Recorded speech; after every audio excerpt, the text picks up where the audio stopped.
Assalamualaikum. Today we are going to be talking about the last part 5 of diabetes में lights. तो वही जो clinical conditions जो थी उन्हीं को इसका पार्ट 2 एक तरफ से है।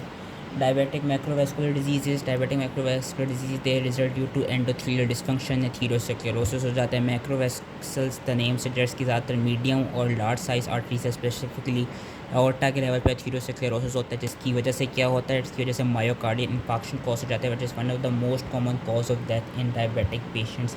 गैंग्रीन भी देखी जाती है लोअर एक्सट्रीमिटीज़ की, लेकिन मैक्रोवैस्कुलर डिजीज़ याद रखने के MI atherosclerosis is the main cause. उसके अलावा जो बाकी लार्ज रीनल आर्टरीज होती हैं, जो लार्जर आर्टरीज होती हैं लाइक योर रीनल आर्टरीज, उसमें भी एथीरोस्क्लेरोसिस हो सकता है। एंड हाइलीन आर्टरियोस्क्लेरोसिस, ये भी एक कंडीशन होती है which is a vascular lesion associated with essential hypertension.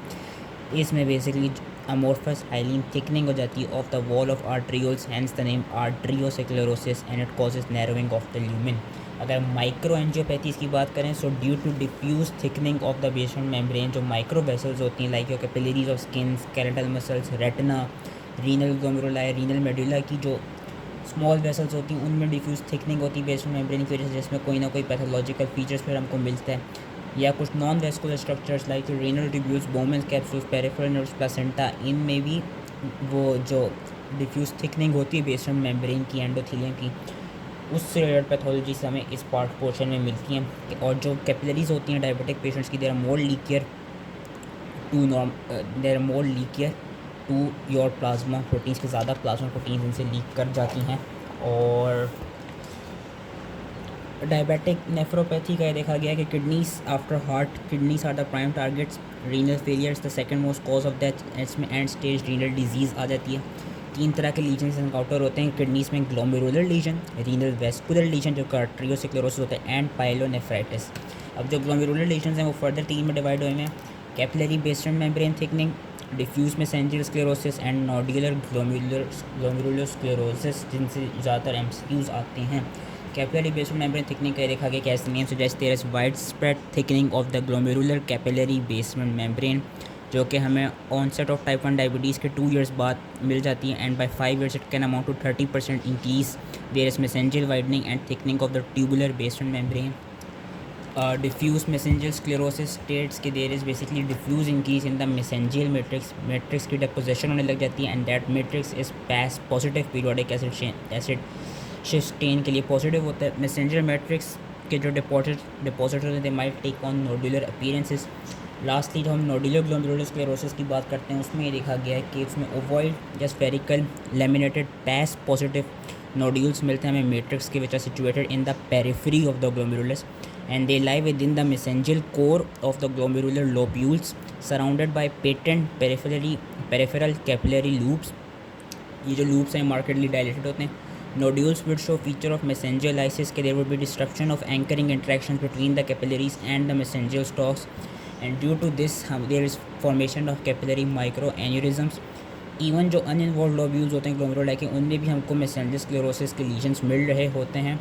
और ये जो नोडुलर लीजन्स होते हैं इनमें बेसिकली हाइलीन की अकोमोडेशन हुई होती है। अब डिपेंडिंग अपॉन अगर कहाँ मिल रहे हैं, अगर तो ये अकोमोडेशन ऑफ हाइलीन मटीरियल हमें मिल रही है कैपिलरी लूप्स के लेवल पे, then it is known as fibrin caps, and if that hyaline accommodation is adherent to the Bowman's capsule then it is known as capsular drops.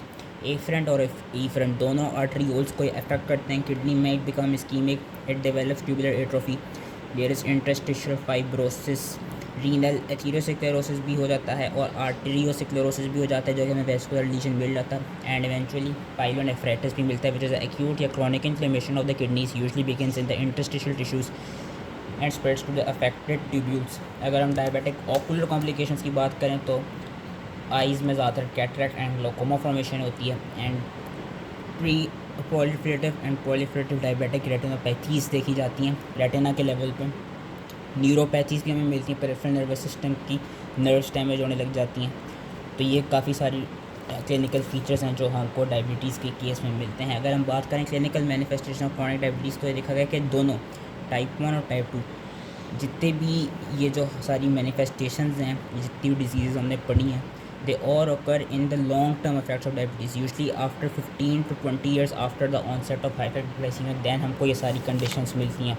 और आगे इन्होंने सारा उन्हीं को ही रिपीट किया हुआ है, उन्हीं कंडीशंस को, और स्टैटिस्टिक्स दिखाए हैं कि टाइप 1 में कितना ज़्यादा चांस होता है, टाइप 2 में कितना चांस हो सकता है। लाइक माइक्रोवैस्कुलर कॉम्प्लिकेशन जिसमें MI मोस्ट इंपॉर्टेंट आ जाता है, then renovascular insufficiency, cerebrovascular accidents और हाइपरटेंशन, डिसलिपिडीमिया कि जिसमें हमारे पास इंक्रीज ट्राइग्लिसराइड्स और LDL के लेवल्स होते हैं and decrease levels of HDL levels होते हैं। Diabetic dyslipidemia has also been seen to favour atherosclerosis.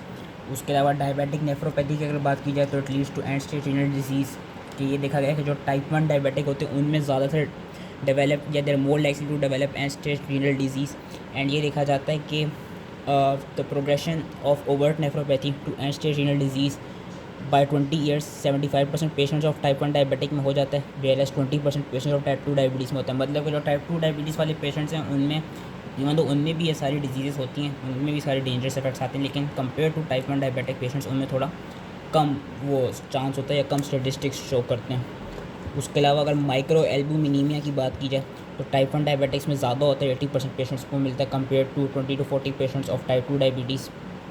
Micro albuminemia भी and overt nephropathy with micro albuminemia भी कि वो एक एल्बुमिन के लेवल्स जो हैं वो यूरिन में ज़्यादा से ज़्यादा आने लग जाएँ। विजुअल इम्पेयरमेंट की बात करें तो total blindness can occur due to long standing diabetes it and ये अगेन जो टोटल ब्लाइंडनेस है ये नहीं कि डायबिटीज़ होगी तो टोटल ब्लाइंडनेस हो जाएगी। 15 से 20 साल बाद it takes 15 to 20 years for total blindness to develop. कि हमने पता है कि रेटिना में न्यूवैस्कुलराइजेशन होने लग जाती है, hypoxia induced expression of VEGF बढ़ जाता है। तो इसमें ये देखा गया कि उसमें प्री प्रोलिफरेटिव और प्रोलिफरेटिव डायबिटिक रेटिनोपैथीज हमको मिलती हैं। उसके अलावा कैटरैक्ट की फॉर्मेशन भी हो सकती है एंड ग्लाकोमा की फॉर्मेशन भी हो सकती है। अगर डायबिटिक न्यूरोपैथी की बात की जाए तो ये कि there is a result in damage to central nervous system, peripheral nervous system and autonomic nervous system के डिस्टल सिमेट्रिक न्यूरोपैथी मिलती है हमको लोअर एक्सट्रीमिटीज़ में, दोनों मोटर और सेंसरी जो फंक्शंस हैं वो चले जाते हैं। ऑटोनॉमिक सिस्टम में ये देखा गया कि अगर ऑटोनॉमिक नेफ्रोपैथी हो जाए तो डिस्टर्बेंसेस इन बाउल होती हैं, डिस्टर्बेंसेस इन ब्लैडर फंक्शन होते हैं, समटाइम्स मेल्स में इरेक्टाइल डिसफंक्शन हो सकता है। और मोनोन्यूरोपैथी का ये दिखाया हुआ है कि अगर कोई सिंगल नर्व से रिलेटेड इन्वॉल्व करी हो कि किसी नर्व का डैमेज हो गया it can lead to foot drop, wrist drop या कोई आइसोलेटेड क्रेनियल नर्व पैल्सीज।